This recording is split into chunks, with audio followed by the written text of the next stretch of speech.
রোজকার আনহেলদি অভ্যাস ছেড়ে যদি এক আধ দিন একটু হেলদি ডায়েটের দিকে যেতে পারি, সত্যি মনটা অনেকটা ভালো হয়ে যায়।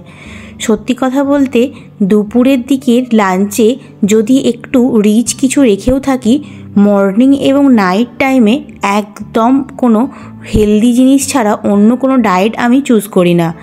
তারই সঙ্গে একটা হেলদি ডায়েট আমি তোমাদের সঙ্গে শেয়ার করে নিচ্ছি। একদম অয়েল ছাড়াই এই হেলদি ডায়েটটা আমি বানিয়ে তোমাদেরকে দেখাবো। আমরা তো ওটস সবাই খেয়েছি আগে অন্য রকমভাবে, আজকের ওটসটা কোনো রকম তেল ছাড়াই আমি রান্না করে দেখাবো। ওটসটা এত সুন্দর খেতে লাগে। আমি এর আগে ওটস অনেকভাবে ট্রাই করেছি। ওটস আমার একদম অপছন্দের একটা জিনিস, কিন্তু যবে থেকে এইভাবে ওটসটা আমি রান্না করতে শিখেছি তবে থেকেই আমার আর ওটস অপছন্দের বলে মনে হয় না। শুধু আমার কেন, আমার বাড়ির সবারই ওটসটা ফেভারিট হয়ে উঠেছে এইভাবে রান্না করে। এটাকে ওটসের খিচুড়িও বলা যেতে পারে। যদিও খিচুড়ি করার জন্য এতে ডাল আমি ইউজ করব না, তাও এটা অনেক রকম ভেজিটেবল দিয়ে একদম খিচুড়ির মতো হয়ে যায়। চলো তাহলে দেখে নিই রেসিপিটা। সবাইকে গুড মর্নিং জানিয়ে আজকের রেসিপিটা শুরু করে দিচ্ছি। ইচ্ছে খুশি লাইফস্টাইলের পক্ষ থেকে সবাইকে জানাই স্বাগতম। আশা করছি সবাই খুব ভালো আছেন। যারা আমার চ্যানেলটা সাবস্ক্রাইব করে আমার পাশে রয়েছেন তাদেরকে জানাই অসংখ্য ধন্যবাদ। আর যারা এখনও পর্যন্ত চ্যানেলটা সাবস্ক্রাইব করেননি তাদের কাছে অনুরোধ রইল চ্যানেলটা সাবস্ক্রাইব করার জন্য। তাহলে চলুন দেখে নিই রেসিপিটা। প্রথমেই তো আমি ভীষণ ছোট ছোট করে গাজর আর বিনস কুচিয়ে নিচ্ছি। কয়েকটা রকমের সবজি যেগুলো বাড়িতে ছিল সেগুলোই আজকে আমি এর মধ্যে ব্যবহার করব।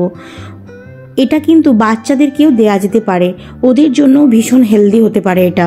তবে বাচ্চাদেরকে যখন এটা খাওয়াবেন তখন মাথায় রাখতে হবে ওদেরকে সমস্ত প্রোটিন নিউট্রিয়েন্টস বজায় রাখার জন্য একটা আলু ওতেও ইউজ করতে পারেন। যেহেতু আমি এতে আলু ইউজ করছি না, বিভিন্ন রকম সবজির ব্যবহার করছি, তার কারণ আলু আমার মনে হয় ওয়েটটা অনেক গেইন করে, তাই জন্য আমি এখানে আলু স্কিপ করে গেছি। রোজকার দিনের মধ্যে নাইট টাইমে আমি তো এতে আলু রাখি না, যদি মর্নিংয়ে হয় তখন হয়তো ইউজ করে থাকি কখনো কখনো। বিভিন্ন রকম সবজি দিয়ে বানিয়ে নিচ্ছি আজকের ওটসের খিচুড়ি।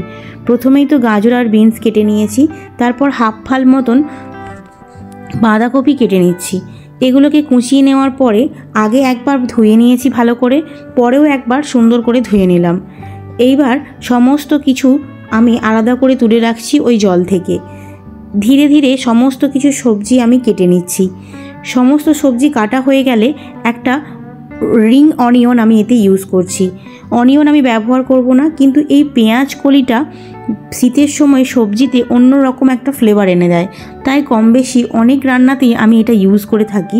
যারা আমার ডেলি ভিডিও দেখে থাকে তারা হয়তো জানবে রিং অনিয়নটা আমি প্রত্যেকটা রেসিপিতে দিয়ে থাকি। তারপর একটা কাঁচা লঙ্কা, অল্প একটু ক্যাপসিকাম কেটে নিচ্ছি। ক্যাপসিকামটা শুধুমাত্র তরকারির রিচ বাড়ানোর জন্য যে ইউজ করা হয় তা কিন্তু নয়। ক্যাপসিকামে প্রচণ্ড পরিমাণ ভিটামিন সি আছে, যেটা আমাদের স্বাস্থ্যের জন্য ভীষণ উপকারী। আর আমরা এটা ইউজ করে থাকি অনেকটা অয়েল দিয়ে ভেজে নিয়ে, কিন্তু এটা একদম ভুল।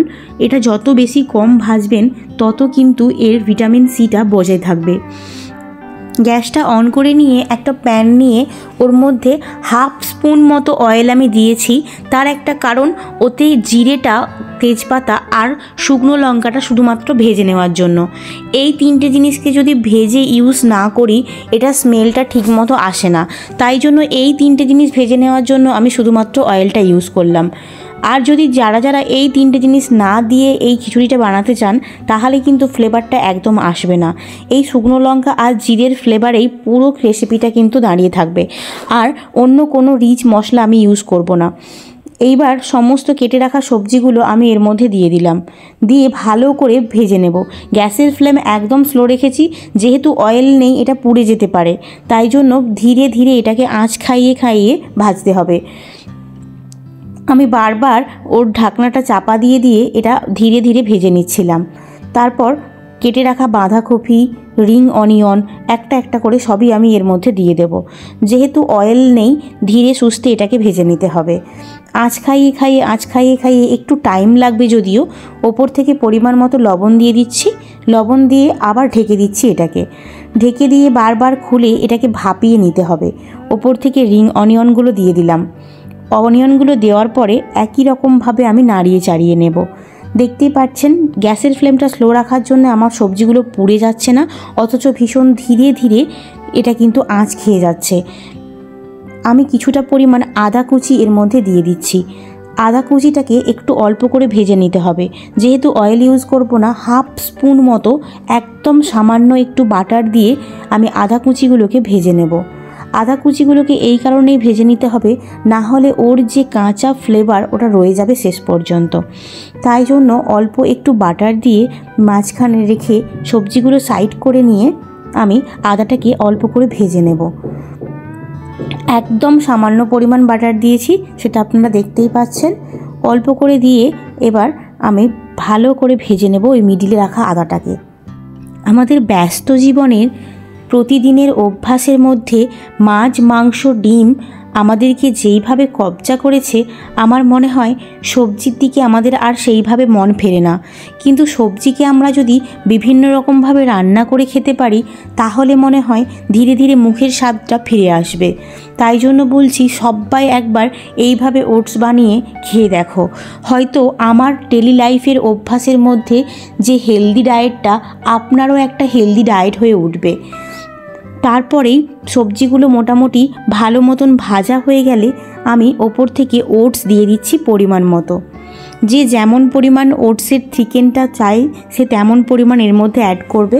আমি মোটামুটি যতটা সবজি ততটাই ওটস দিয়েছিলাম।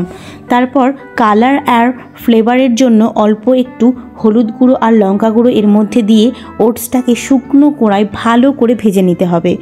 ওটসটাকেও আমি এইভাবে ঢাকা দিয়ে দিয়ে আঁচ খাইয়ে নিয়ে ভেজে নিচ্ছি। ওটসটাকে মোটামুটি ভালো করে ভেজে নেওয়ার পরে যখন দেখব ওটসের কালারটা একটু লালচে লালচে হয়ে গেছে, লালচে তো হয়ে যাবেই, তার কারণ হলুদ দেওয়া আছে, কিন্তু তাছাড়াও ওটসের গায়ে একটু চুঙা চুঙা ভাব এলে আমি তার মধ্যে পরিমাণ মতো জল দিয়ে দেব।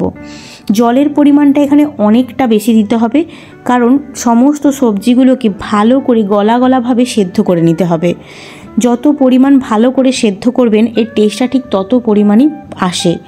ভালো করে জল দিয়ে সেদ্ধ করে নিচ্ছি ঢাকা দিয়ে। দেখতেই পাচ্ছেন এইভাবে ফুটে উঠেছে আমার ওটসটা। গ্যাসের ফ্লেম আস্তে রেখে ধীরে ধীরে এইভাবে চাপা দিয়ে দিয়ে পুরো ওটসটাকে আমি গলা গলা করে সেদ্ধ করে নেব। ভালো করে ফুটিয়ে নিয়ে সেদ্ধ করে, যত ভালো সেদ্ধ হবে, আগেই বললাম, টেস্টটাও ঠিক তত ভালোই হবে। যারা কিন্তু ডায়েট করেন তাদের জন্য এটা একদম পারফেক্ট হবে। দুপুরের ভাত যারা স্কিপ করে অন্য কিছু খেতে চাইছেন তাদের জন্য এটা কিন্তু একদম পারফেক্ট হবে। এমনকি বাচ্চাদের টিফিন বক্সেও এটা আপনি ব্যবহার করতে পারেন, বা লাঞ্চ বক্সে, অফিসের টিফিন, সব কিছুতেই আপনি এটা দেখতে পারেন। ভীষণ সুন্দর হয়। একদম রেডি হয়ে গেছে আমার ওটসটা। এইবার তাহলে চলো দেখে নিই কেমন হলো। একদম গরম গরম ওটসের সঙ্গে একটা ডিম পোচ ইউজ করাই যেতে পারে। যারা যারা ডিম পোচ পছন্দ করেন তারা ডিম পোচ বা ডিম ভাজা নিয়ে নিতে পারেন। আমি কিন্তু ডিম ছাড়াই এটা খেয়েছিলাম, কারণ আমি ডিম পোচ পছন্দ করি না। এইবার চলুন ওটসটা সার্ভ করে নিই। ওটসটা একদম গরম ধোঁয়া ওঠানো ভাব নিয়ে রেডি হয়ে গেছে। এইবার ধীরে ধীরে আমি এটা রেডি করে নেব। প্রথমেই বলেছিলাম ওটসের খিচুড়ি, কারণ দেখতেই পাচ্ছেন জিনিসটা পুরো খিচুড়ির মতো দেখতে হয়েছে, আর টেস্টটাও পুরো খিচুড়ির মতো। ডাল ছাড়াই যে এত সুন্দর একটা খিচুড়ি করা যায়, সেটা ওটসের এই রেসিপিটা না করলে হয়তো জানতেই পারবেন না। বাড়ির সকলে ভীষণ পছন্দ করে এটা। ধীরে ধীরে এটা আমি এবার